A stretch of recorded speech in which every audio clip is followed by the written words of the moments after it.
You will say then, branches were broken off so that I could be grafted in. Granted, but they were broken off because of unbelief, and you stand by faith. Do not be arrogant, but tremble, for if God did not spare the natural branches, he will not spare you either. Consider therefore the kindness and sternness of God, sternness to those who fell, but kindness to you, provided that you continue in his kindness. Otherwise you also will be cut off. And if they do not persist in unbelief, they will be grafted in, for God is able to graft them in again. After all, if you are cut out of an olive tree that is wild by nature and contrary to nature were grafted into a cultivated olive tree, how much more readily will these, the natural branches, be grafted into their own olive tree? I do not want you to be ignorant of this mystery, brothers and sisters, so that you may be conceited. Israel has experienced a hardening in the part until the full number of Gentiles has come in. And in this way all Israel will be saved, as it is written. The deliverer will come from Zion. He will turn godlessness away from Jacob. And this is my covenant with them when I take away their sins. As far as the gospel is concerned, they are enemies for your sake. But as far as election is concerned, they are loved on account of the patriarchs. For God's gifts and his call are irrevocable. Just as you, who were at one time disobedient to God, have now received mercy as a result of their disobedience, so they too have now become disobedient in order that they too may now receive mercy as a result of God's mercy to you. For God has bound everyone over to disobedience, so that he may have mercy on them all. Oh, the depth of the riches of wisdom and knowledge of God! How unsearchable his judgments and his paths beyond tracing out!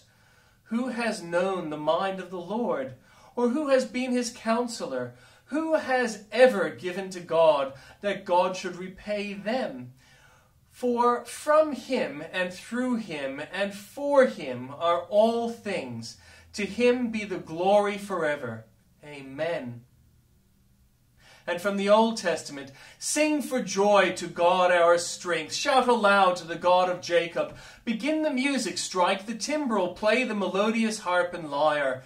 Sound the ram's horn at the new moon. And when the moon is full on the day of our festival, this is a decree for Israel, an ordinance of the God of Jacob. When God went out against Egypt, he established it as a statute for Joseph. I heard an unknown voice say, I removed the burden from their shoulders. Their hands were set free from the basket. In your distress you called out, and I rescued you. I answered you out of a thundercloud. I tested you at the waters of Meribah. Hear me, my people, and I will warn you. If you would only listen to me, Israel, you shall have no foreign god among you. You shall not worship any god other than me. I am the Lord your God, who brought you up out of Egypt. Open wide your mouth, and I will fill it. But my people would not listen to me. Israel would not submit to me. So I gave them over to their stubborn hearts, to follow their own devices.